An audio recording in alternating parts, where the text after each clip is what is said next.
Hello, my name is Peter Cinnamon, and you're very welcome to a podcast which is all about the Irish League, where it was a banner weekend in our schedule. It was the Irish Cup 5th round weekend, where quite literally nothing can stop the fun there, unless, of course, there was a bit of frost and snow, which there was. But the games that did go ahead, very exciting, unless you were looking for a shock or two. But look, it's January, everybody.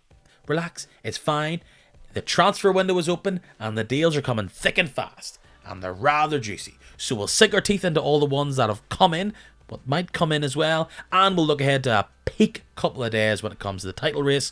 Could the Gibson Cup be signed, sealed and delivered by the next time we chat? Buckle up. It's time for your latest weekly edition of Kick and Match. It's January, which means cold nights, cold days. It means transfers going back and forward. It also means the start of the Irish Cup proper, as we entered the 5th round this weekend. And every time that big weekend comes round, there's only one man I call up to review it for the 4th year in a row. Broadcaster, writer, journalist, Barry Flynn.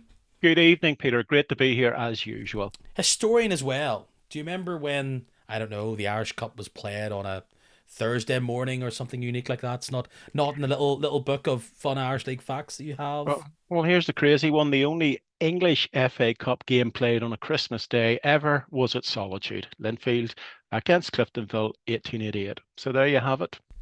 Off the cuff, boys and girls. Didn't even know I was going to ask that. It's just sitting in the grey there, Barry. No, it's great to have you here. The reason why I call you up is, one, for that forensic mind, as well as you being someone that knows a bit more about the Irish League. When you go down the pyramid, you are Mr. Championship and have been for a number of years, and there's plenty of games to cover here. Not as many as we were expecting because of, Jack Frost. We'll get to that. But let's be kind. Let's go to the game that you were at, where you can probably call it a shock. It's not Palace Macclesfield, but the real minnows left in this competition come from, not really, but kind of, Balnahinch. We'll talk about that.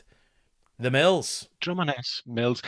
Peter, I arrived up at Armagh Saturday. I had been at the Blanchflower Stadium the week before, and I'd seen the absolute disaster, a 12-0 defeat to the Welders. And after that, I arrived up last Saturday, and I was expecting somebody at the gate to say, "Have you got your boots with you?" Because when I went into the club, I noticed there was a severe lack of administrators about. And you wouldn't believe this. The referee arrived and he said, "What kits are you wearing?" Right? And there was a clash of kits. And there was talk about somebody having to go down to the sports shop in Armagh to get white socks. Now, when I'm talking about administrators, these are the simple things that are done by a football club, because they get the information about the other team on a Thursday night and they know that they'll be wearing X, Y, and Z.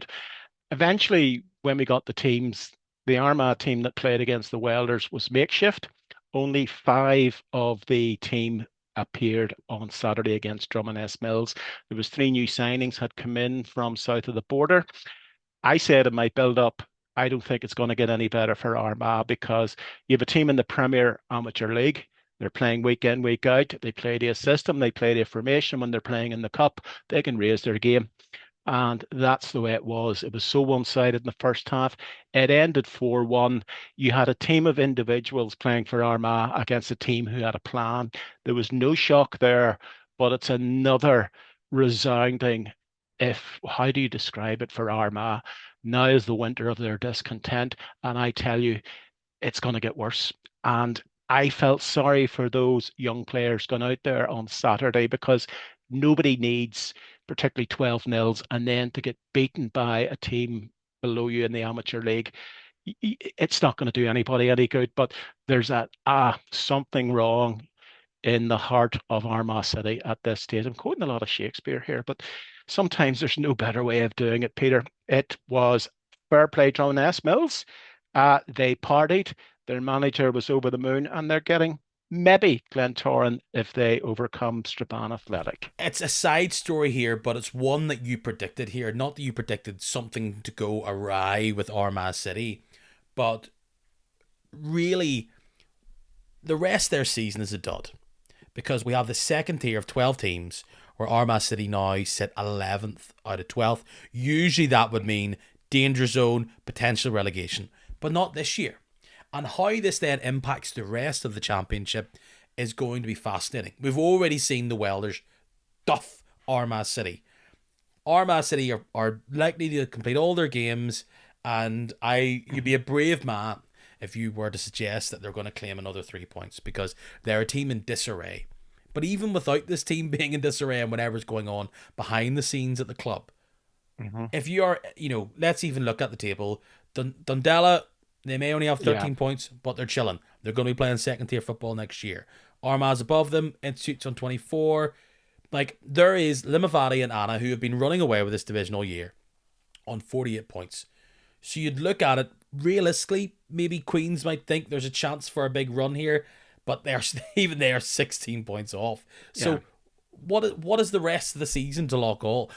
On their fifth, what is the rest of the season to Warren Point? How this will impact when there's 16 games left. Yeah. You're going to be at some very unique fixtures. Well, one of the games I'm down for, Peter, is Limavady against Armagh 2 weeks' time up at the showgrounds. I dread to think if Limavady want to put on a display that day, what they could do. Because after the 12-0 defeat, I sort of had said, asked the rhetorical question. I mean, who benefits from this? It's not the young lads taking the embarrassment of it. And Paul Key laughingly says, well, our goal difference benefited out of that. So then that puts the onus on Limavady and whoever to go and try and get the goals against Armagh City. Peter, there was a lot of talk. Imagine if goal difference does impact this, because you may have just happened to play Armagh more times in the second half of the season than you did the first. That can happen any Mhm. year, right? I get that. The But still, this could have been predicted, and I guess it's just one of the things you have to deal mhm. with. But it is unfortunate. Let's be realistic. Armagh went to Loughgall on Boxing Day and they were beaten 2-1. Very competitive. Then Ards put 8 past them. Then the Welders put 12 past them. And then a team 2 divisions below went to Home Park and beat them 4-1. Now, there was a statement put out last week by the new chairman of Armagh, and it's Ryan Kelly. And there's been a lot of chatter going on about what's going on in the club. There's an exodus ever since Shay Campbell left the club in November. And he felt it proportionate and appropriate to put out they've done a review. I think he said they run about 40 teams, right, from youth and whatever. And the costs is the senior club or the financial burden.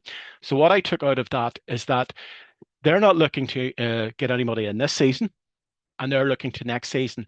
But at what point do you say we're in a league? It doesn't matter. We're in it to compete. Or do you say you're going to write the whole season off because we have a safety net there? To me, you've got 4 clubs coming up from the PIL. And say you're fifth place in the PIL and you just miss that promotion by the skin of your teeth, you're going to look at Armagh City, if this current run continues, and say there's something not right here.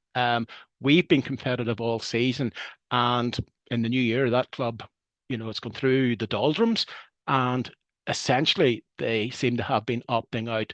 But there's a civil war obviously going on at some part or at some point within that club where it's a clash of personalities, a clash of egos.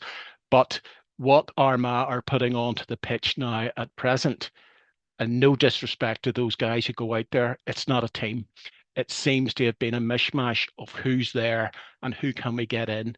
And when I say I was expecting them to ask me had I my boots on Saturday, it's just the way it is. You can sense it, Peter. There's something not right. And I can't go into detail. I don't know any further detail, but you know, this is not looking good for the championship for the rest of this season. It's not. Returning to the fifth round, I think the story still is that Drummondess are through, and they potentially get a glamour tie with that victory. We'll have to wait. Is it going to be a glamour tie with Strabane or Glentoran? We'll have to see. But to kind of pivot ever so slightly from Armagh, who last week got a drubbing against the Uh-huh. Welders.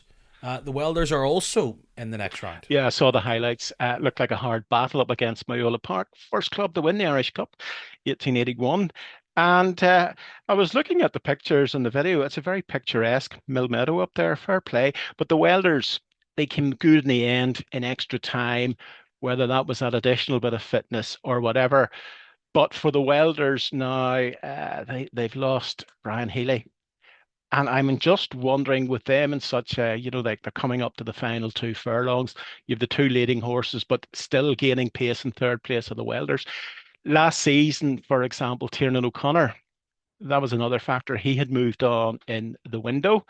And you're just wondering whether the O'Connor factor and maybe this season the Healy factor, will they look back on that at the end of this season and say, if I'd had him, we could have been really thereabouts at the end. But we don't know. But they beat Moyola Park. It was a workmanlike win, and yeah, Welders go into the next round. And to me, if I look at the draw for, they have been drawn against. They're at home to Ballymacash Rangers. That'll be quite a game. Gary Hamilton going up there against Paul Key.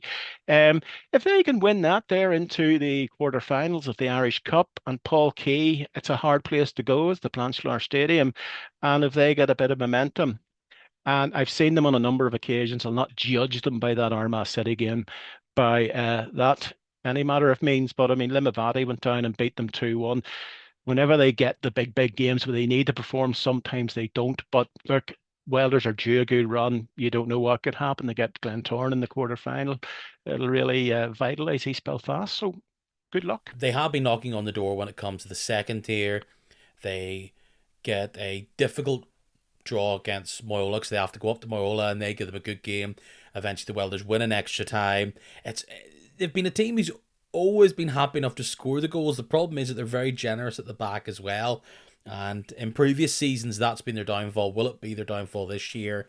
As still within the championship, you have that at the minute 3-horse race with Anna top, played 22, 48 points. Limavady also have 48 points. Goal difference pretty significant.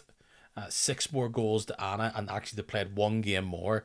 Then you have the Hmm. Welders, 3 points behind both them, but Anna have 2 games on them, and Limavady have 1 game on them as well. So Welders are through.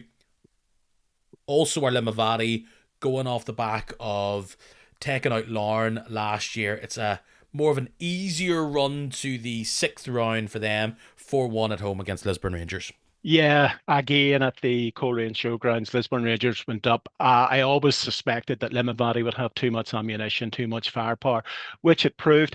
I want to see Limavady this season going up against a good Premiership side and to really test their mettle. Now, the win last year against Larne was at the old Showgrounds, and it was a really um, dark night, wet night, heavy pitch, and they got the winner. Ball thrown Yeah, in, corner. the Yeah. whole works.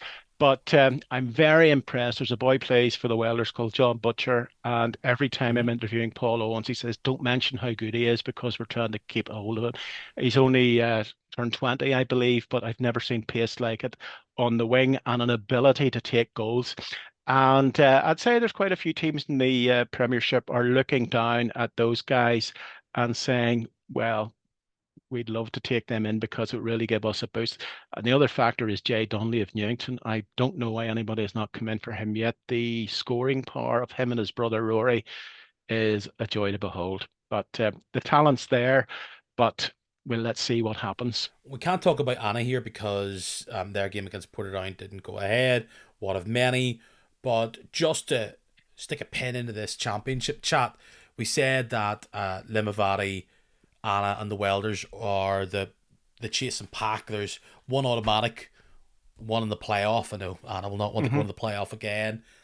It felt as though Anna, for once, were the team that really had taken the baton and running away with it. They were then pegged back by Limavady. They've got a bit more wiggle room again. Of course, a victory for them at some point in a different game would get them 3 points clear if they can on the same amount of games. It is all to play for. Do you have a hunch one way or the other on these teams? Limavady's the one with the experience. Hmm. Peter, my view is the championship for those top three is going when there is a split. And could you imagine what the bottom half of the championship's going to be like after the split? When there's nothing, absolutely nothing to play for. Yeah, at least in the Premiership, you'll get a seventh place, you'll get into a European shout. But that top six, I have this. notion that everybody in the championship just can't put together a run of 3 or 4 games, or else they would really run away with it. I was looking at the statistics. There are twice as many draws in the championship as there are in the Premiership, That is interesting. which I don't know why or where. Are they more? Is the level they're playing at, is it more level, if you get my gist, or is it just this thing where teams that should win games, they just seem to draw them? I mean, look at Loughgall. Is it 10 draws this season? And if you speak to Darren Murphy, is it psychological? They keep losing a lead, or they get last minute equalizers, but they'd have been head and shoulders up there with the top chasing pack there if they had got half those wins. But it'll not be determined until the playoffs, and at the playoffs when you get the split coming after, say, St. Patrick's Day. And I do believe that this will go down right to the wire, because they're like three heavyweight champions in a ring, and they're slugging it out. And I don't think there'll be many mistakes made against the lower tier clubs from now on in by that top three. Anna went up to Limavady the day after Boxing Day, I think it was, or for the New Year. And the pressure was on Anna, and they got a 3-1 win at the Coleraine Showgrounds. So that shows you the mentality that's within that team.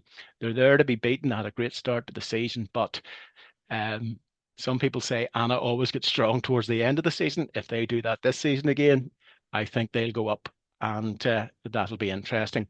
The other issue is I don't think any of the championship sides, be that Limavady or Welders, want to be into that playoff situation with the second bottom from the Premiership, because historically, over 2 legs, it's been a game too far for them. So I think it's the title or bust for those teams. It's the way you got to view it, 100%, unless you're totally cut adrift. And Hmm. they seem sparky, but we've said that a few years. Even that year that Portadown went up, you had that race between, was it Duns, Institute, and Bangor. And even at that point, I guess Institute still came close there. Look where they are now, totally out of it. But it they do, all three teams do look good, but I would argue in previous years, for example, that year, whatever it was it 23, 24, 24, 25, probably. I would say, Portadown, you might argue Bangor and all, they were probably better than 12th. I know Glenavon have been Hmm. bad, but I don't think any of those teams, maybe Limavady just not mix the youth experience. I don't think any of them are looking like Premiership teams at the minute. Yeah, that's the transition. They all know they need to get additional money. They build it into the additional income at the gates, which they'll get with Linfield, Glentoran, Cliftonville, etc. And then, like Bangor, they can put their cloth. That particular season you're talking about, I had actually been sent to cover for. There was a battle for the second place. Portadown had won it on the Saturday. They drew with Dundela, but that night in Portadown, Anna played Bangor. It was a battle for second. Institute went to Portadown, and they had to win. So what happened was that Anna and Bangor, they got a one each draw. And 3 minutes from time, just across the road at Shamrock Park, did an Institute get a winning goal. I'd never seen as many players and coaches lying prostrate on the ground, completely devastated by something that occurred at the other side of Portadown. And that was the beauty and the joy of the championship that season. But I do think it's going to go to that extent this season. I do, really do. Those three and the rest will be just looking at each other, looking at their watches, saying, what time does next season start? Yeah. A league of 16 teams as well. Well, I would argue that Brian Healy is going to be a big miss for the Welders, and how they do without him, we'll have to see. You look at the team who's been hurt by that transfer, just by the dominoes, is Ballymacash. They lose Ross Hunter, who I was surprised was even playing PIL Yeah. football, but he's moved on from them. Ballymacash, though, they're into the sixth round off the back of a nice little festive period where they also lift the Steel and Sons Cup against heartbroken. I'm sure Hollywood were on that day, but Guy Hamilton Co. They went out there and they went out against Cumber Wreck. So they Hmm. have that tie against the Welders. If we're talking Welders, let's talk about Brian Healy's new team. He got his debut and he got a goal. Cliftonville 3-0 against Dundela. That's a positive result for them as the cloud still seems to loom. They're making moves in January. I wasn't expecting this. Hmm. Yeah, Nicola McCarthy was at the game and she said it'll not live long in the memory. Sometimes when a team like Dundela come there, it's damage limitation, and it seems the only bright sparks within the game were the goals. And I noticed that when Healy scored, the old David Healy Northern Ireland days, Healy was coming from the stands in solitude. Great start for him. I'd watched him at the Welders. He scored this cracker one day from almost on the halfway line, an eye for goal. But Jilton's obviously been looking at him. I think he's a local boy from North Belfast. He has that Cliftonville connection with the ladies' team, his cousins.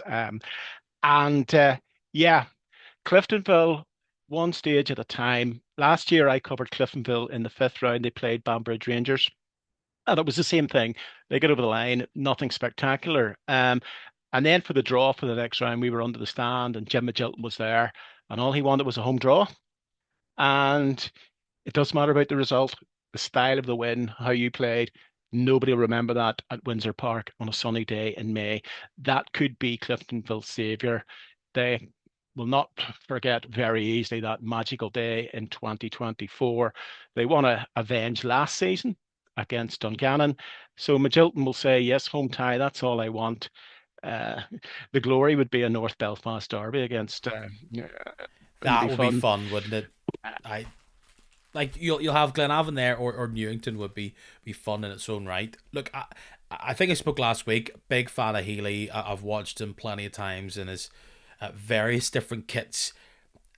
Perhaps this was a move that was pretty much nailed in the summer and then has had to be delayed. But look, the Welders will be happy. I'm sure a bit of dollar came their way. So when he eventually did sign for Cliftonville, it wasn't a surprise. It was more just the current state of Cliftonville were they in a position where they could snap up one of the championship's best players, especially in a forward role. We've talked about this before, dime a dozen.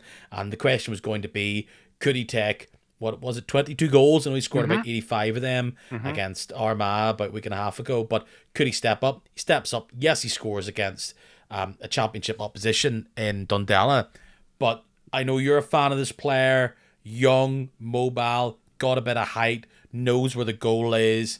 A battler as well. He's had a bit of Premiership experience with Newry.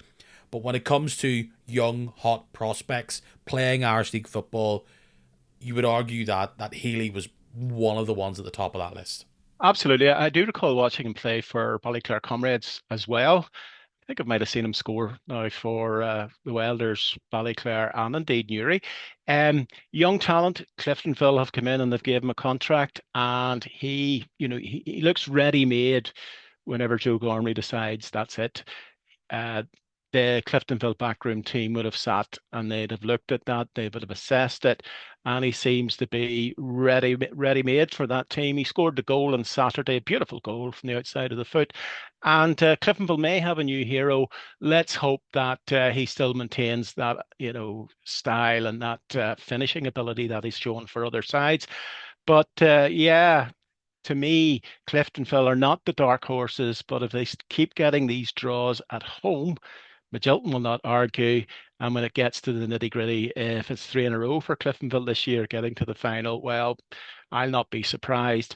But Glenavon going to Solitude, I don't think we'll fear that. Newington, I don't think we'll fear Newington either. Magilton's too professional. Oh, you'd hate that. Because the problem is that Newton have goals in them. And the added spice of them being not too far away and all the ex-boys coming back. I almost think they would prefer to go against what I think is a bit of a wounded Glenavon. But look, they have to play that game still. We'll go to Windsor Park here. It's not easy to play against a team 2 weeks in a row. The last time they met at the same venue, Bangor got thumped. A lot closer result on this occasion, just the 1-0, and it's Isaac Bird who pops up to make the difference Mhm. in the game against Bangor for Linfield. David Healy called the game flat, and we all know that Windsor Park, the atmosphere in between exciting moments in a game can be pretty subdued. But a bit like Jim Magilton, it's not about the performance, it's getting over the line. And Healy will not remember that game long, nor will the Linfield supporters.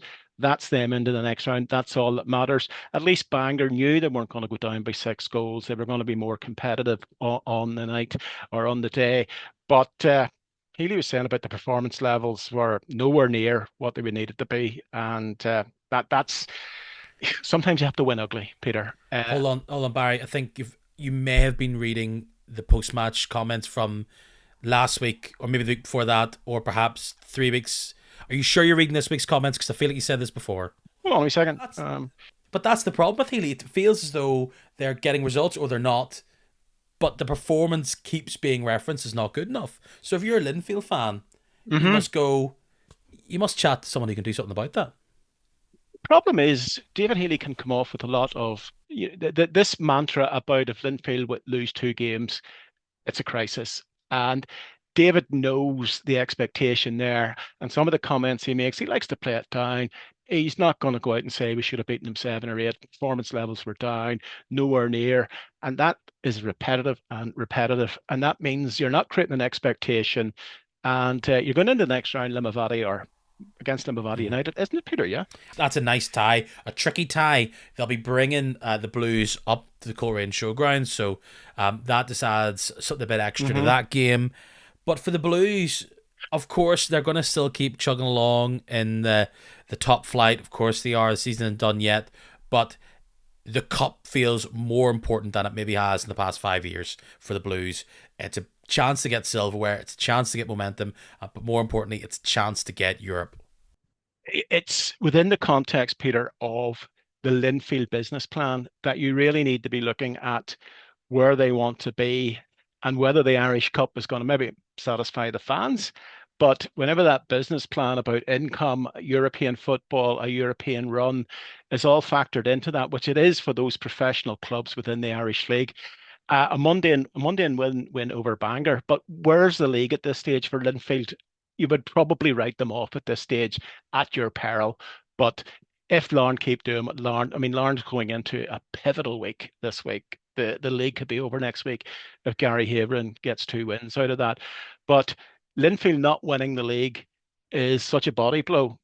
And they win the Irish Cup in May. It's a lovely to parade that trophy round Windsor Park. It'll sit on the sideboard. They'll get into Europe over it, but it's still a disappointing season for Linfield and their fans after winning it last season. And there's no point, David's comments, he may say them week in, week out. At the end of the day, you have to temper your comments if you're the manager of Linfield.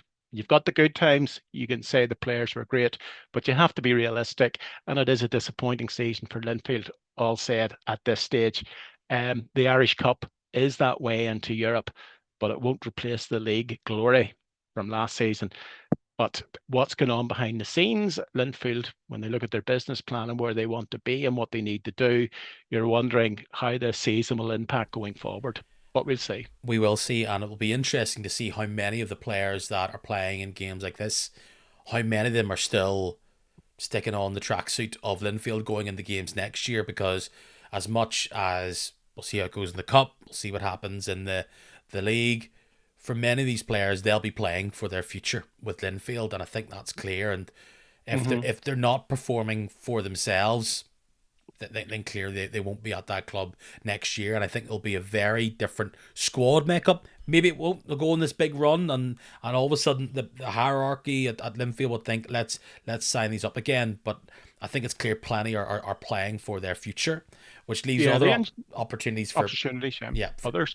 I mean, the injury factor, Chris Shields and things like hasn't helped. no. But Linfield's model as a club, you would think that if a ready-made replacement has been brought in at some stage to get that continuity of performance on the field. I haven't been to see Linfield in a couple of years, and sometimes, as I say, it's hard to get an atmosphere at Windsor Park. And I was looking at the game on Saturday, and the Bangor fans, they've moved the away fans behind the goal, the Olympia end, the old Span Cop end, and there was a couple of hundred Bangor fans there. That's to try and generate some sort of, noise and atmosphere and intimidation. But Windsor Park, it just rattles. It's an awful spectacle, especially when the television's on one side and there's nobody in that far North Stand. It's so hard to get an atmosphere for a game like that, and players go out, they're mundane. How do you raise your levels? A lovely tight pitch and a cup tie, a real cut and thrust game can bring the best out of some of these players. But sometimes in a half empty Windsor Park, quarter empty, well, two-thirds, three-quarters empty Windsor Park, it's hard, I'd imagine, to up your performance. And it's just the way things are. But Linfield would be a different kettle of fish in a semi-final or a final. But I mean, you beat Bangor one week, you play them in the cup the next. It's hard to maintain that sort of performance, particularly at Windsor Park, is my view. It wasn't good news for the other team from North Down, Ards. They lose 3-0 to Dungannon Swifts. Dungannon have had their high moments. They wobble every once in a while, but they were clinical against Ards here at home, as you probably expected them to be. And there was, I guess you can call them re-debuts. We're going to spend a bit of time going through some of the transfers which have happened in a Yeah, bit. But Dungannon, I think they've got a nice squad, a few bits that maybe just lack a bit of firepower coming off the bench or just a bit of depth. And in the past week, they add in Shea Gordon, Corey yeah. Smith. Hmm. That'll be a nice reload coming into the second half of the season, trying to secure themselves as a top six side. Yeah, I mean, Rodney McAreese was never going to, his team are never going to go down the yards on Saturday.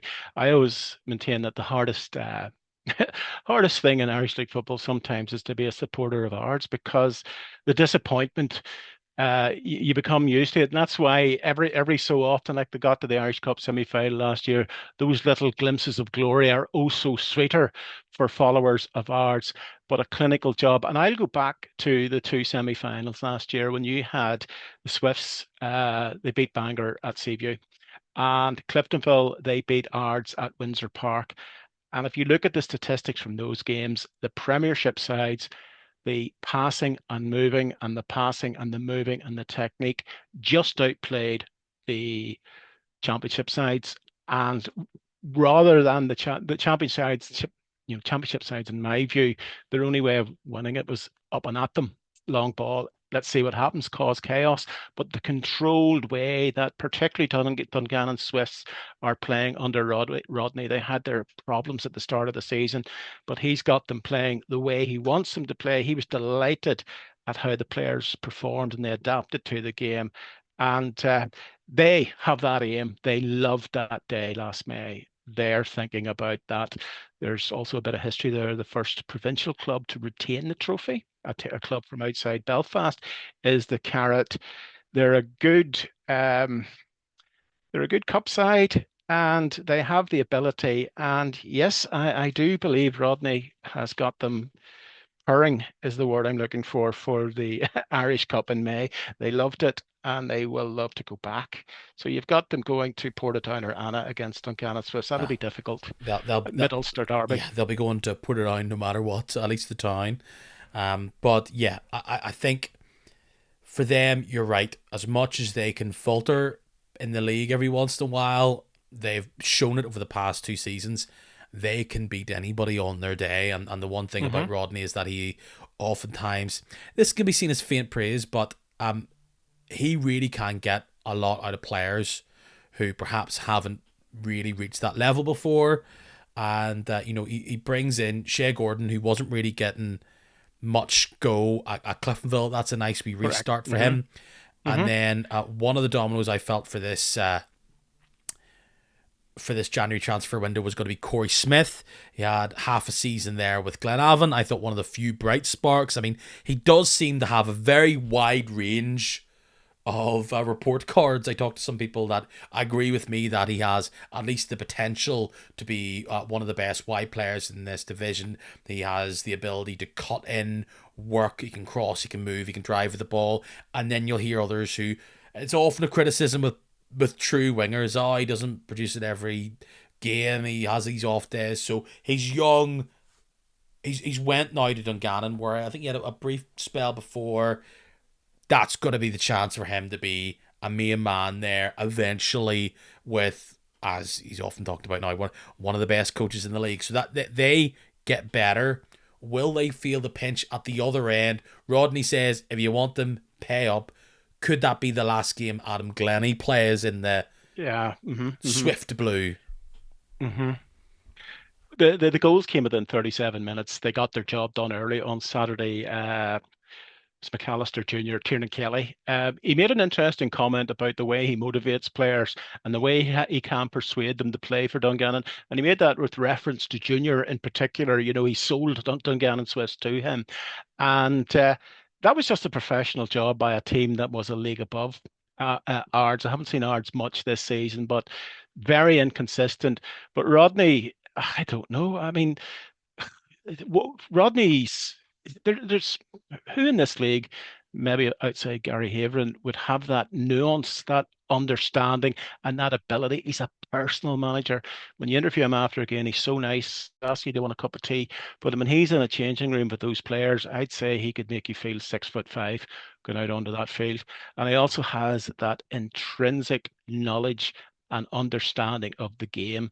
And the way he turned them around for what happened at the start of the season, that's credit to Rodney McAree, the man. But the club of Dungannon Swiss, after last season, they are dreaming of that little day back in May because I was on the sideline and I'd never seen emotion like it, Peter, from Joe McAree right through to Dixie and grown men crying on the pitch. That meant so much. They want to do that again. And yeah, Rodney's the man to take them there. We were talking there just how much perhaps finishing second in the championship is like really a road to nowhere based on previous form. And I know they're not absolutely the tippy top of the championship, but here's Queens, who have been a good side in that level this year, and they come up against down in the dumps Carrick Rangers, haven't won in a billion years, and they Hmm. get thrashed at home.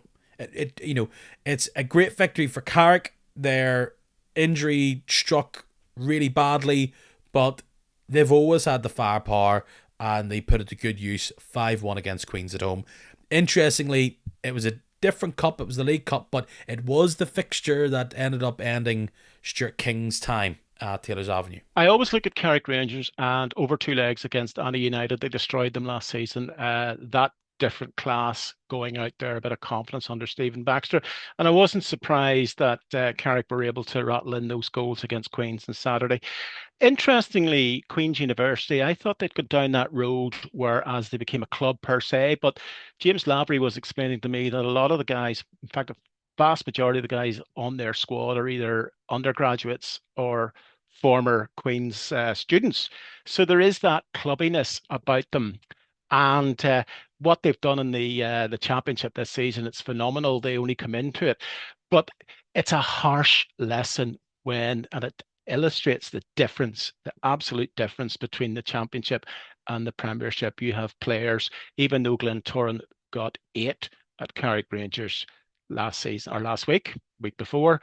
Stephen said he brought them in. We had a chat. We didn't really dwell on it. We just more encouragement. We need to get back on the bike here.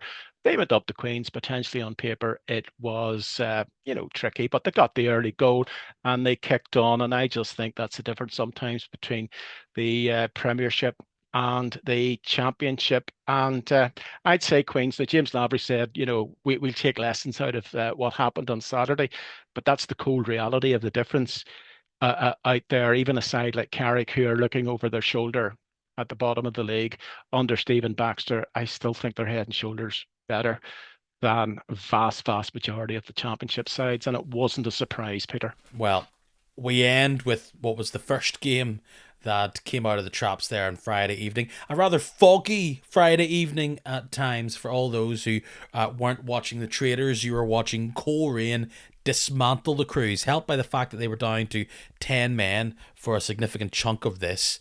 But we've Hmm. seen Coleraine go through the gears and look formidable. Perhaps they haven't done it enough at times, but unfortunately for the Crews on Friday night, they were on the receiving end of what you might politely call a spanking. 4-0 Bandsiders at home. Well, I watched the game, of course, on television. It was very competitive, I thought, in the opening half, but the second half, the sending off, just turned things around, and the difference between a full-time club and a part-time club just came to the fore. yeah, what do you say about it? Korean, they would love the 2018, it's what, that 8 years ago since the Magic Owen Bradley uh, afternoon at Windsor Park. That this might be their consolation if the league's not there for the taking. And there's so many clubs, as I say, Peter, are looking now at an Irish Cup day, and they potentially can do it. But Coleraine to me would be my dark horses. That they came through that game pretty workmanlike against the Crusaders side. And I loved the way it's like a throwback to the 70s when I saw the fog coming in. And in the 70s, that was always I bet. because somebody threw a shovel of slack onto the fire and the smoking chimney just blocked out the pitch. But yeah, it was like one of these old time things. But Coleraine made no mistake. Rory had not minced his words the previous week about. I hadn't heard an interview where he held his hands up and apologized for the performance. And he says the buck stops with me. So they were going to go out on Friday evening and make amends. They weren't going to go out of the cup against Crusaders. It was competitive, but ultimately the cream rose to the top, and that was Coleraine, and that's them into the next round. Yeah, it's interesting because Coleraine come in not exactly the team on form. They'd lost three out of their last four, and Hmm. strangely, it come off the back of the Crews having their best little run. But that's them crashing down to earth. We had our sixth round, or was it last 16 draw anyway, despite the fact that, well, half the games didn't get played. There, that was The re complicated, Peter, wasn't it? I Wow. know it was It was like it's either going to, or. it felt like it was going to be, it's going to be Linfield or Dungannon or Glentoran or, so plenty of ifs, buts, or maybes, as we've referenced. But the games that are yet to be played, some of them may have been played by the time that you're listening to this, because some of the games are being played on Tuesday night this week, some are being played next Tuesday. So it's a bit disappointing. The one thing about, at least in the English version of the cup, it's the third round. For us, it's the fifth round. Remember they had this weird thing where it was the first round again. Yeah, Everything was like, and everything was because like qualifying round, and and then the first round, yeah, and then that's gone. that So happened in the that kind Irish of Cup that too, yeah, for a while. that's what I mean in the Irish Cup. That's, yeah, they kind of wrecked it on us for a while, wrecked our stat book, One of but the now it's things, back Peter, to I've saying, noticed is that we always talk about the upset in the fifth round of the Irish Cup. I went in well, the games were left on Saturday. I could not have seen an upset. The only one, of course, was Drummond S. Mills, but a blind man on a galloping horse at home park would have sensed that was coming. Um, the days whenever Newington would have went to Glentoran and got that famous win, although I did fancy them to, if they got, they're a fast side up front, a speedy side. If they'd have got an early one against Glenavon, it might have been interesting. But there's that sense that these teams that eventually get to the fifth round, those days about the small pitch and the big crowd and whatever. It just seems that there's the championship and the premiership sides when they come up against the lower league sides, they've too much craft, too much organization, with the exception of that Armagh game. But it would be hard to see any real upsets coming down the line. yeah, Yeah, you just get that sense of it.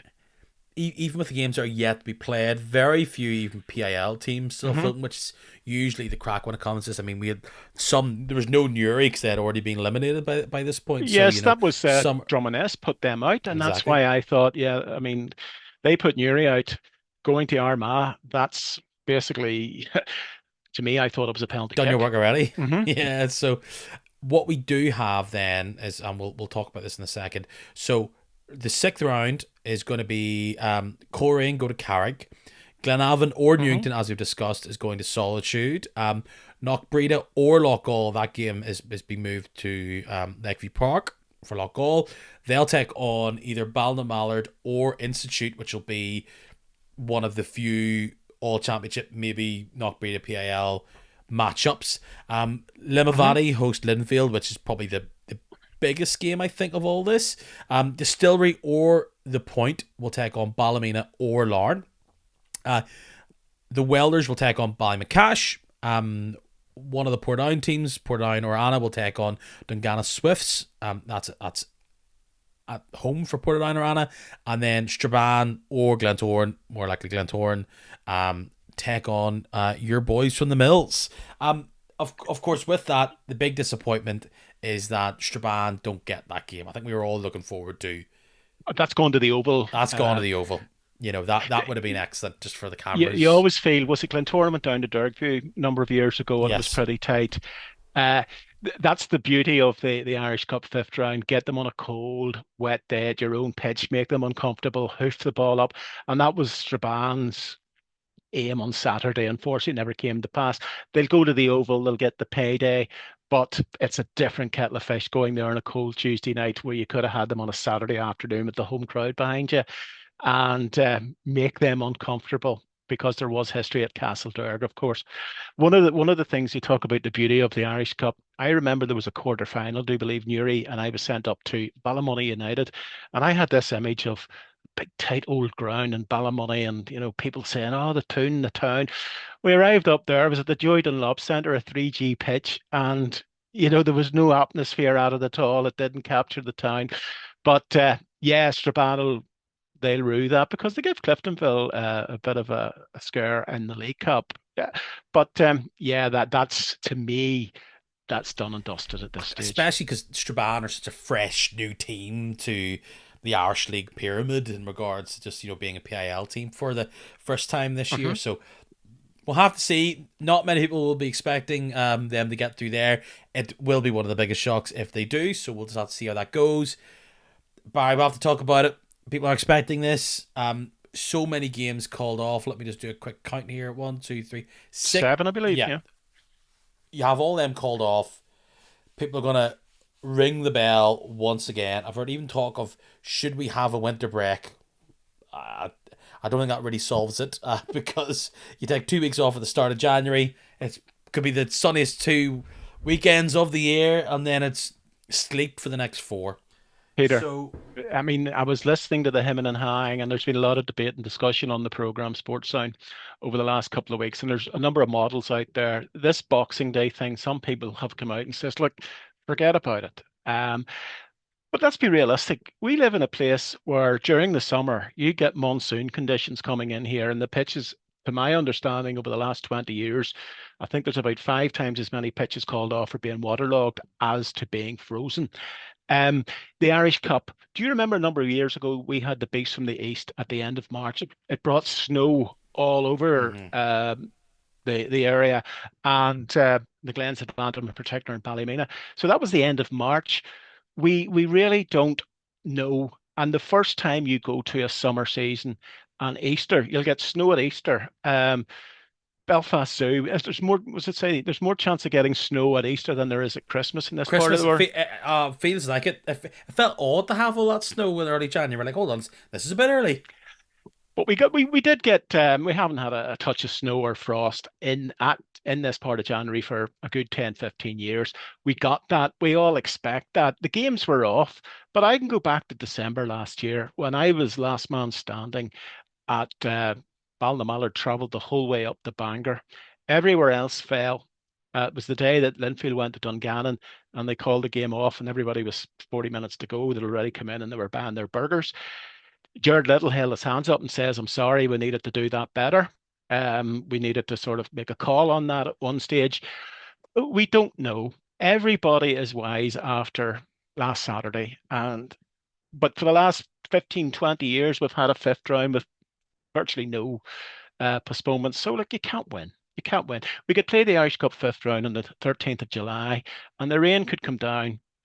And I mentioned to you earlier about the Ulster Grand Prix. It was about the 8th of August, the year 2009.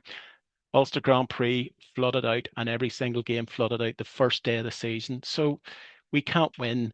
But that debate's going to be interesting. It's one of those things.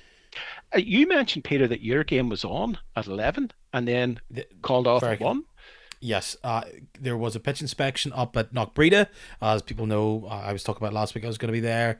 And then at half 12 for the half 1 kickoff, apparently things had changed. Was it All that did the sunshine. referee arrive or something? Or who made that call at half 11? I was just told that it was off, so it's too late for me to really go anywhere else. So I sat back and I listened to your dulcet tones as well as my many other colleagues, as I of course do enjoy from our little packs Yeah. whatever games we're at. W- But I just didn't have a game. We live in a risk-averse society. I left Belfast at just after 12 on Saturday, and it was 0 degrees. When I was going down in the car towards Portadown, I was meant to do Glenavon. That one was off. I was redirected the Armagh. By the time I got to Portadown, the temperature was 4 degrees. Now that was at 1 o'clock. I mean, it's not going to freeze between 1 and 3. The temperature, if you looked at the actual estimate, it was going to hit 5. I had noticed leaving Belfast, which was still white, the hills were white, as I went down the motorway, the grass, it went from white to pure green. I did Harlan and Wolf Welders the week before. There was a number of games called off. I was coming down the motorway towards the Sydenham bypass. That part of Belfast with the Black Mountain, snow. When I got over the bridge into East Belfast to Castlereagh Hills in the distance were green. When I got to the Welders, perfect. But then you got to factor into that club sides traveling to there from down the country. It's not perfect. It's no way perfect, but in my particular view, Glenavon and Portadown in my calling could have went on at 3 o'clock because the temperature was rising at that stage and the sun was out. But we don't know Somebody what's should have got the factors. flamethrower out, wherever that's Do you gone. remember that one? Yeah. I was there. Oh, you were I there. saw it. I saw it. Flamethrower and everything. Maybe that's been decommissioned, Barry. But look, we have our 6th round tie whenever that is. We have plenty more games happening this Tuesday as well as the Tuesday after. We'll cover them. Mm-hmm. But it was expected to be a busy January transfer window, and so far it is delivering. We talked about some of these moves last week. I forget if they were confirmed or if they were merely strongly rumoured. Ben Gallagher is now a Glentoran player, as is Jack Malone. A lot about Jack Malone was spoke last week. Ben Gallagher's going to be, it feels like, a winger come striker, fits in, very much fills that David Fisher role now that he's away to Vietnam. One of the more surprising moves, I think, for me, just because, again, I was expecting Cliftonville to be slightly handcuffed in making deals, but they're doing it. They get in Brian Healy. They also bring back Liam McStravick Yeah, that was to the Irish was League. That's a player to can build around if, of course, he still has the talent that we sent him off with yes. when he went over to Ardronians. Yeah, Sean Robertson, he got the goal for Cliftonville. Magilton, he handed starts to Liam McStravick and Joe Toole on Saturday. Yeah. Magilton and his backroom staff have looked at the first half of the season and they know exactly what they need to bring in stability. Although the keynote signing is Brian Healy. It'll be interesting to see how a mix of experience there and also some new blood coming in. But to me, it's like a lot of clubs at this time of the year, some of the managers need to be ruthless and they need to say along the lines of, I'm sorry, you do see that on Twitter. We would wish to thank XYZ for their service to the club. They have moved on to pastures green. That must hurt for a lot of players. They must come into this time of the year thinking, what am I going to do? And you see that, and it's a nice way of saying, no, I'm afraid we're moving on without you. But interesting for Cliftonville. You mentioned about them being shackled. We don't know how much money they pay because everything is all undisclosed fees.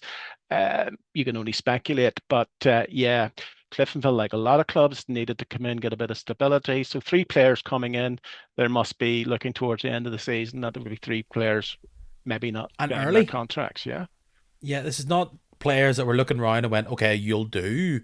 They got them in early. It's not like they just decided to fill their dance card late on. But were McStravick players with this decent start to the season for Kevin Hawthorne and Joseph Sheridan? Perhaps there's another role for him. All kind of similar in stature. Maybe I've got that wrong, but at least someone that you think could be a very sharp attacking force. You're losing experience with likes of Shea Gordon, but he just wasn't featuring. So that's a backroom team that has worked significantly with youngsters. We all know what Magilton did with setting up whatever it's called, Club NI, or this youth system that they have there. So clearly he's been using his contacts and he's saying, come to us, we'll play you, and you can maybe move back on again. So That's, I think, both very impressive moves. I found not the only player to come in from the Scottish League. Cameron Bruce comes in to shore up a bit of that Crusaders defense needed, required. Hmm. Does he have the ability to really shine at this level? We'll have to see. I talked earlier on about how Carrick Rangers are feeling the pinch when it comes to injuries. Hmm. Like, there's been a lot of players unavailable. Gart's side there, how significant is that injury going to be in nets? Lorcan Donnelly now comes in on loan to shore up that goalkeeper position. Yeah. He's from Glentoran. Mikey Place, that's another body. Typical, I think, Stephen Baxter player. Physical. Where he fits along that team, I don't know. You might see him as a bit of a direct replacement for Jack Scott, who's got a similar-ish kind of build.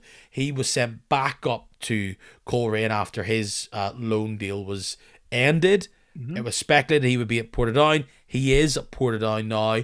Is he maybe another Ben Wiley replacement? Is he going to share midfield? Are they going to play him across the back line? We don't know. At times, Sean for Carrick, but at times then comes out of the team. We'll have to see if he can break into that Portadown side. We'll talk about Coleraine. They've seen the likes of Jack Scott and Corey Smith move on. Hmm. Mark Coyle. This is as top tier at this level as you possibly can. 28 years old, centre midfield, Shelbourne's captain, and he's now playing Irish League football. There's plenty of echoes of Shields Yeah. with this signing. If they get even 3/4 of the output that Shields is given, Hmm. when Coyle, you might argue, was playing at a higher level than Shields was with Hmm. Hmm. Dundalk, younger, this could be dynamite.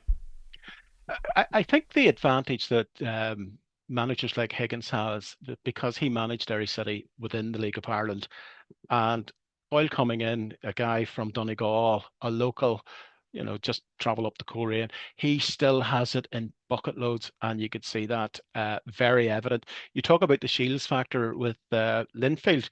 You have a player of experience, a player that's been there, European football, has done the business. And that's the type of player that they want to come in. And you're wondering, do those managers who have got that insight into the League of Ireland, they have those contacts and they know they can talk to people behind the scenes, particularly high level players like Coyle, a sort of homecoming to him, to that part of the world.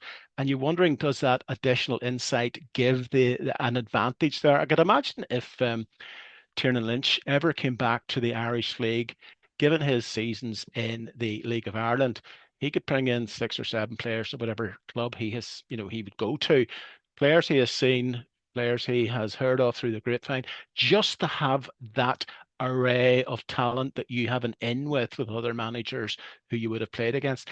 And that seems to be the way it's going. You're looking outside, for example, the Scottish factor with Crusaders, that League of Ireland factor, which is being built. You saw it at Linfield, and you see it now at Coleraine. That's the type of bringing a player in rather than looking locally that I think can raise a team, because you're bringing in, as I said, proven winners with the medals and the ability. And 28 years of age, some people say you're just in your prime. So it's a cracking signing. Especially in that position, you're right. Donegal man probably helps. It does. He can go back up to his family. What is it? 40 minutes to drive from Donegal over to Coleraine. It's a home from home. He's not living in Dublin. Shelbourne, we've all seen the caliber Shelbourne or where they're at. Even in comparison to say Linfield this season, twice they put them out of European competition. So we need to accept that teams like Shelbourne have been playing at a higher level. And I think that arguments for the League of Ireland has been accepted. And if you're able to bring a player like that in there, of course he would have, if Higgins was a Derry City manager, he'd have tried to get him for up there in Derry City, but Colerane's only just down the road. So this is a guy coming home, inverted commas. And to me, I think Rory was with that apology the week before on the performance by Coleraine against Larne. Um, Rory knows that the buck stops with him, and that's the type of player he needs to bring in. He knows what they're capable of, and he's going to blend him into that Coleraine side. Interesting, but a very good move on the transfer market, in my view. Yeah, like there's been plenty of talk. Let's not be coy about this around money that Coleraine are spending. We don't know how much they're spending on a player who just whatever it was many months ago, obviously not last season, but the season before, winning the League of Ireland, captaining, lifting the trophy for Hmm. Shelburne. Like Hmm. I know he hadn't played top flight football in the League of Ireland 3 years ago before being brought in, Hmm. but everyone's going to compare him to Shields. Obviously, they're not exactly like for like, but we've seen if you can dominate that central area of the pitch, it can really help these players moving forward. We'll have to see adding in Wiley, adding in Coyle now. Uh-huh. We've seen some players move on within that side, but could there be Hmm. more? McManus, striker, he's not going to be playing any longer Hmm. for Yeah, yeah. Coleraine. Could he go to Linfield? We'll have to see. But there comes a point really where Hmm. trying to get players off your books to just fill the squad with players you want to becomes more beneficial than trying to get big fees. Um, you know, we've had this only late on today, but it relates to other chats of moves. Very rare this happens during the season, but Sean O'Neill, who currently is playing for Ballymena, has done for a couple of seasons. He's going to retire after the game against Cliftonville on Tuesday. Maybe it's already happened. What a career in the Irish leagues he has had. But chat is that Ballymena have signed who was a starter for many, many months, David Walsh from Linfield, to be their new goalkeeper next year. Could that be a sign, as is rumoured, that he could maybe be playing for Ballymena a lot earlier than is expected based on that contract? And you twin that with the fact that Chris Johns has just signed a 2-year deal with Linfield. David Walsh may be gone already. I think that's the Oran factor coming in there. Oran's building for the future. Sean O'Neill, a stalwart in Irish League and a brave, fantastic goalkeeper. I remember him playing Gaelic football for Antrim years ago, and then he made the conversion to the Irish League. And fair play to him. I always admired Sean. But that sort of thinking by Oran Kearney is that I think that's your little bit of wee bit of inside knowledge. He was at Linfield for years. He's spoken to people. He'll be aware on the grapevine of things like that. There, that seems to be for Walsh. That seems to be logical. And Ballymena are building for the future. But Oran's not a panacea overnight. He knows that there's things that need to be done, and that is an example of a shrewd acquisition that will what was it Brian Clough always says that the most important signing he made was Peter Shilton. He broke the record for Peter Shilton because his understanding was that Peter Shilton, a decent goalkeeper, will save you at least 15 goals a season. And you're starting at the back for Ballymena. And then Oran, if he sees this as a longer term project, he's building for next season. And very wise acquisition if he's got Yeah, you Walsh. get a player like that, you can build around him. You can pretty much sit and forget. And they may be double dipping. We were talking there about how some of these Liverpool players are playing for their shirt next year. Perhaps they don't see their future there at the Blues. Maybe the Blues don't see their future there. And it would be really some signals of intent if, in fact, they are able to get across either in this transfer window or in the summer players like Chris McKee and Sam Roscoe. I think Hmm. both have their arguments to be the bigger deal. I think Chris McKee seems like the bigger deal from a pure just profile point of view, but you might argue Sam Hmm. Roscoe is the more vital player from just what his production has been within the Irish League. If, of course, either of them do end up playing for Ballymena either this season or next.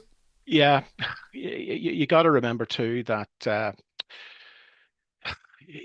Linfield. I'd hate to see how many players they have on their books, and like any other club, they're going to have to cut their cloth in accordance with a budget, and they can't really afford any.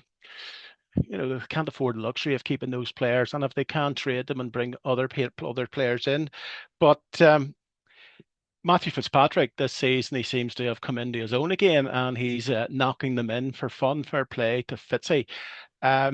What's going on behind the scenes at Linfield? We can only speculate.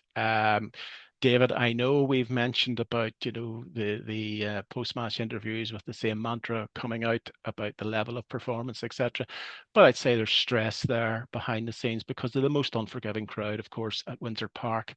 Uh, Whenever you're not winning the league every season, he's mentioned about a crisis. So that's all subject to finance, and finance is all subject to where you get at the end of the season, whether you get into Europe or not, and whether it fits in with the business model. Of course, you've got Kieran Offord as well, which has been a big loss for Linfield this season. Yeah, it's derailed their hmm season, hasn't it? Chris Shields, now that's a long-term injury. Now, Chris is what, 34, 35.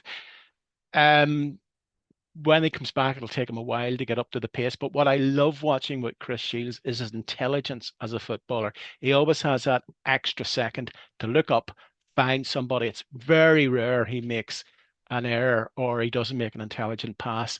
And that midfield maestro, that calming influence, the guy can put his ball on the football in the center of the pitch, look up and pick out. That's maybe what they're missing this season. Of course, the offered factor as well. But it doesn't help uh, if you haven't got that cohesion on the pitch. And David knows they're hampered by the loss of these players. But look, there's a lot of toing and froing, Peter, but we don't know what is going on, what the pressures are on David Haley and Linfield in the background. We'll look ahead to the next 7 days of football, and there is plenty of football because, the rain. On Tuesday, which again might be in the past by the time you're listening to this, Carrick Rangers against Linfield, Ballymena against Cliftonville, all significant games, but all eyes when it comes to, well, the validity of this title chase being a chase. Glentoran, Larne. Neither team played on Saturday. Glentoran are on the best run they've had all year. Sometimes that means this is a bit of a slow start. It's simple. Lose and it's maybe over. But Glens, if they want to have a title race, and actually of those other teams, they're maybe the best place just off the back of the run that they've been on, it would be some victory if it's Glentoran winning out at the Oval. Season defining victory. Doesn't seem likely, but it would be that. I had the privilege of watching Glentoran over Christmas at the Oval. They played Portadown. Portadown went ahead in the first half. Glentoran eventually got over the line with the penalty. And of course, the performance with Pat Hoban against Carrick Rangers. I mean, it's Marshall Gillespie material, isn't it? Um, Glentoran, if you're being philosophical about them, I mentioned about Ards, it must be one of the hardest things being an Ards supporter. But everybody in Glentoran has got this fatalistic view. When is the collapse coming? Maybe it happened a few times or a few games before the season. They got their act together over the Christmas period, has put themselves into that position. But its pessimism is sort of goes with being a Glentoran fan. And the highs of that victory at Carrick Rangers, it's about maintaining that. It's about getting the club in or getting the team in and settling them down and saying one game at a time, this is what we need to do. But what I like about the Glens is that people can talk all they want about Larne and Coleraine or whatever. Glentoran just need to do what they're doing and recapture that form that they had at the start of the season. Everybody's going to have a wobble, but unfortunately, I just don't foresee Gary Haveren's team having a wobble at this stage. Uh, no, not at this stage. If they win against Glentoran on Tuesday hmm night, you would argue they've got two fingers on the trophy. I think they've got one full hand if they beat Linfield at Windsor Park on the Well, this Friday. is a defining week because this league could be wrapped up. We used to talk about when David Jeffrey had the Linfield team in the early noughties, OBE over by Easter, and many a time that's the way it was because they were just unassailable. If Gary Havering gets them over the line tomorrow night, and then if they can beat Linfield, Linfield need to really up their game because Larne will be focused on that. You're talking, Peter, about from a sports sound perspective, it could be a very long run in trying to work out who's going to get into the top six or top seven. But Larne just look as if they have that added edge. And this week is so crucial.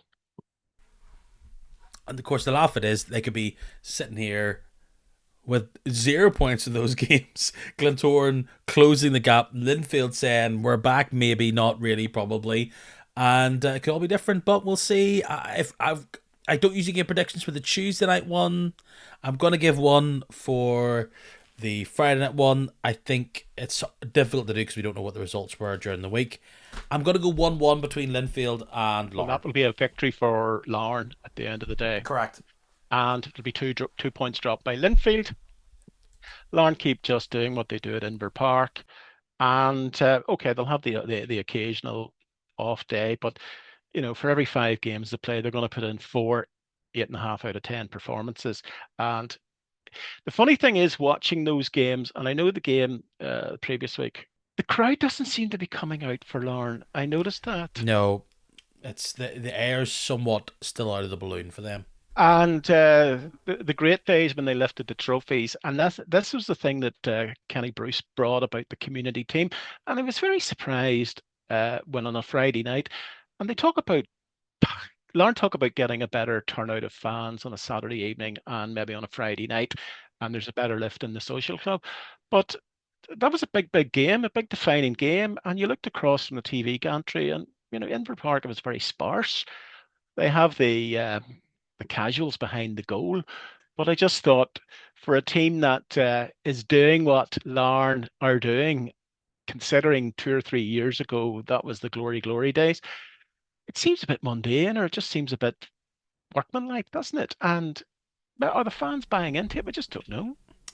Well, they'll not be crying if there is a big Gibson Cup celebration there come near the end of the season. But the big week, they know that 2 games against two of the toughest challenges they will face, both away from Hmm. home, and that's what really highlights the fact that if they're able to get their 4 points, even actually you would say two because it just splits hairs with the others. It will be the week where they officially nailed it. Put a cherry on it. So a lot on the line and some really interesting games, and I think all eyes will be on that game on Friday evening. Saturday, like, nice to have 5 games, of course, Hmm.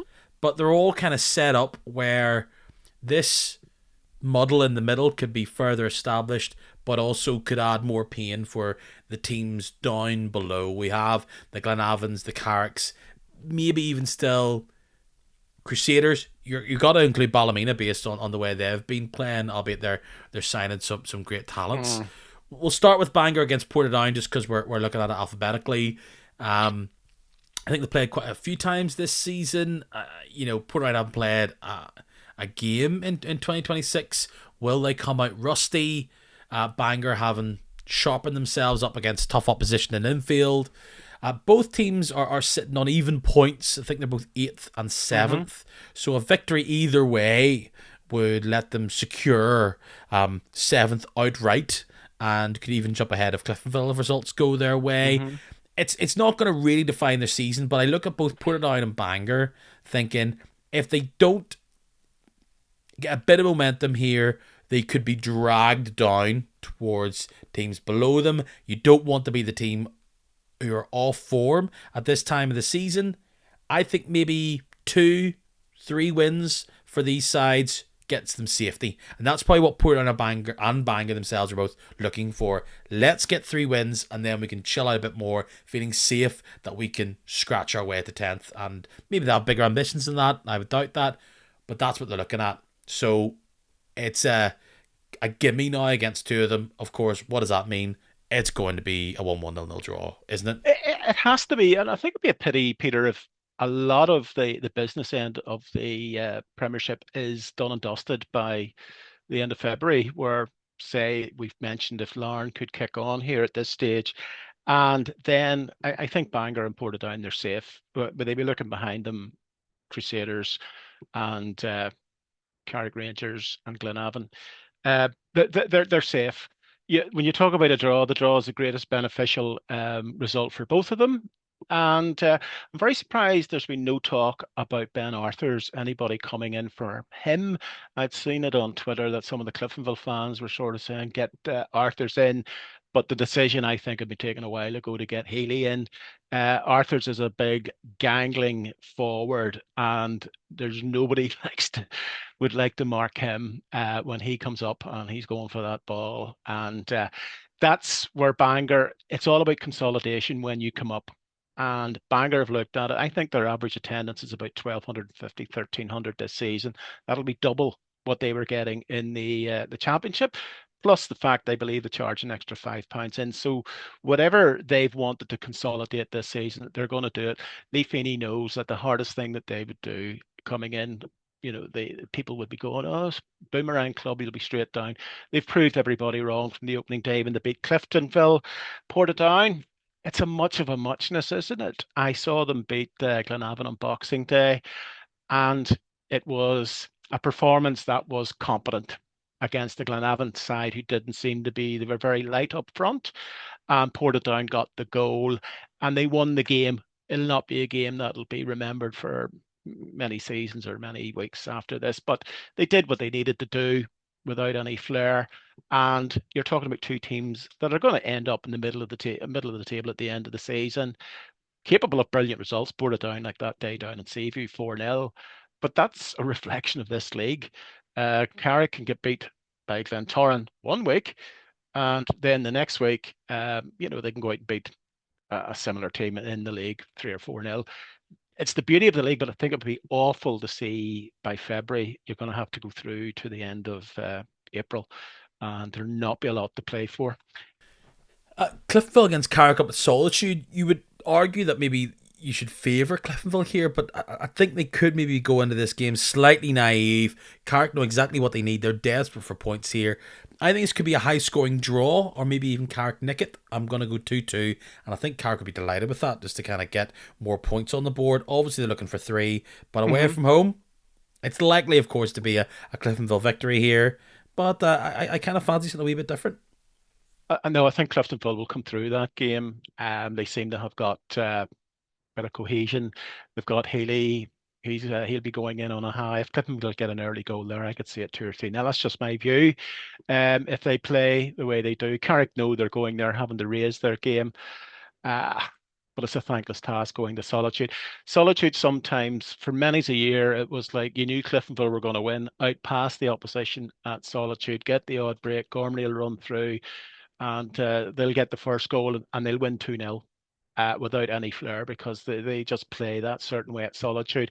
But I think Carrick will need to be up and at them, and I don't think Cliftonville will allow them to play that way because Cliftonville will stick to the formation and they'll not take risks. They'll just play their way, the Cliftonville way, and when the opportunity opens up, put it through. If Healy scores again, he'll be a hero, but I think they've too much firepower. Crusaders will not be enamoured with having to go up to Coleraine again on Saturday. I don't really expect a different result. Do you? No, we mentioned about that moment where Rory Higgins come out and apologised profusely for the recent performances of Coleraine. I think those players know now exactly they'll they'll not drop to those depths again. Crusaders coming up to them they'll see that as a banker 2-0, maybe 3-0. Um, Coleraine, they'll be kicking on. Crusaders will find it difficult, I think, over 90 plus minutes. Yeah, I agree. It's probably not the game where they're really eyeing to get points.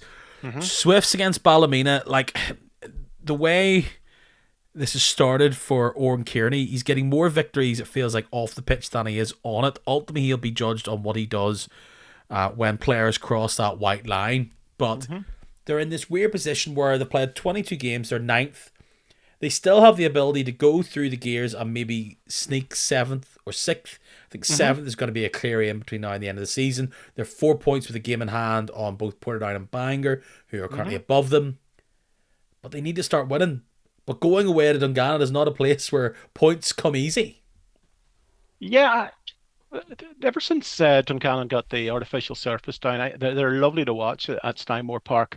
Uh, Rodney will send his team out to do a professional job. One of the things I meant to mention, Peter, is that whenever you're looking at the league at present, you may look at, say, the bottom four, Ballymena Crusaders, Carrick and Glenavon. The most important thing for those clubs is to take points off each other at this stage. And I've seen it before where the most important game for some of those clubs at the bottom end is, for example, if Crusaders are playing Carrick, 3 points for Crusaders in such a game. It is a 6 pointer. And when they sit down to try and analyze what they need to do to survive, and also speaking from a personal perspective, I think if you do finish 11th over 2 legs, the Premiership club will always come through. And that's the way that little league at the bottom is going to play out. You may go to, if you're Ballymena or whatever, you may go on Saturday, or you may go to Linfield or Dungannon Swifts and get beaten, but you're expecting to get beaten. So the nuance is that they're going to take points off each other, because a win for Crusaders over Carrick would open up that gap from 24 to 19 to 27, which is clear daylight. So when it comes to survival, that bottom four are looking at each other. Okay. They know that if they go to the big teams, they're not expected to win, but a victory over those teams at the bottom will be more valuable. And that's a sad thing too, because Yeah. then it's more practical just to get the points and make sure the others don't get points off you at the bottom I end. I just think as much as Dungannon can be shaking themselves at the back, I am yet to be totally won over by the Ballymena backline, despite all its talents going away from home, unfamiliar surface. I think I've got to back the Swifts here. It might just be a slippery 2-1, 1-0, but I'll back them. You see, Dungannon have more or less reserved their place in the top six, and they're just going to start getting the points and trying to nip their way up the table. I mean, they've got Linfield. Basically, they're a point behind Linfield. Rodney knows they're not going to win the league. They just need to finish as high up as possible. He will look at the Ballymena side. Oran maybe has performed that bounce, that magical bounce, as you see, whenever a new manager comes in. But there's a bigger job than that. And we know by the signing of West for goalkeeper that you have to build. But I think Dungannon at Steinmark, they play that ball, they move it fast, they have the finishers, and they have the manager on the sideline that will have analysed Ballymena, and they know exactly what they need to do. Again, if the Swifts score early, I think they could add 2 or 3. It was the scene of a shock earlier on this season. Don't expect it to be the same way, despite the fact that Glentoran might feel a bit sorry for themselves. Glentoran go to Mourneview, and Glenavon are their opponents. Obviously, I don't expect a repeat. I think the Glens will win this. Maybe they'll As, make a hash of it, but I don't see it. as the Who said, we won't be fooled again. The stinging defeat that the Glentoran got down there hurt, because they went down there on basically the great start to the season, and then of course Glenavon raised their game and they beat Linfield. Some very notable wins. You can see Michael O'Connor has changed the way down, but Glentoran, to me, um, they know well. They're playing tomorrow night. Let's see how that goes. If they were to beat Larne, that'll give them such a fillip going down there. But they're not going to fall for that twice in one season down there, in my view. So I think it could get just the odd goal in it to Glentoran, maybe 2-1. Famous last words. Barry, we'll have to see. Great to have you here for the fourth time in a row chatting Irish Cup fifth round action, as well as all the transfers and chat like that.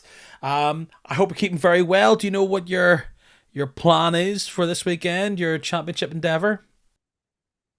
I'm down at Loughgall against Anna United, so County Armagh clash, and I was there in November. Anna beat them 2-1 after going down 1-0.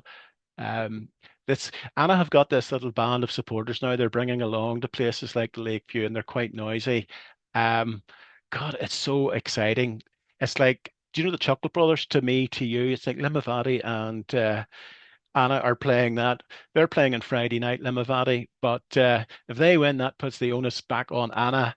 But Loughgall are, it's like, as Forrest Gump says, it's like a box of chocolates. You really don't know what to expect, what you're going to get. It's going to be a good game in the mud. And yeah, I'd say Loughgall haven't really done what they're supposed to do. The draws haven't helped, but should be good atmosphere down there. And yeah, looking forward to Well, it. Barry, I'm sure you'll get a warm reception as you get everywhere, no matter what game you're at in the Irish League. Where Armagh City will not be giving me a warm reception, I can tell you. The number of grounds I'm barred from, Peter. Every time I turn up, they call me a scud. They don't remember. They don't remember the good times. Every time, they don't remember the good times. What I've done for you, but still, yeah. Where else? Well, it's always a good time when you're here with me, Barry. Until next time, all the best, and I'll chat to you soon. God bless. Thank you.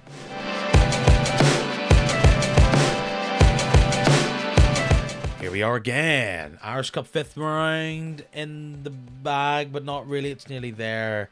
Irish Cup 6th round and other games over there. If you're excited about them, good, because I am. And if you want to listen to more from me, or you're new here, subscribe, why don't you? You can follow me on Instagram, Facebook, Twitter, and TikTok if you wish. And you can also subscribe to this podcast on whatever your player is. The benefit of that is that it's free, that's good. But also, it gives you a little notification, a push notification, I believe the boys in the trade call it, every time I've got an episode up. And it's not always at the same time. Can be later, can be earlier in the day. All depends. Just depends how things are going. So subscribe on Spotify or Apple Podcasts, or I don't know, on your Zoom, whatever. See you this time next week, please. Tally ho, wrap up warm.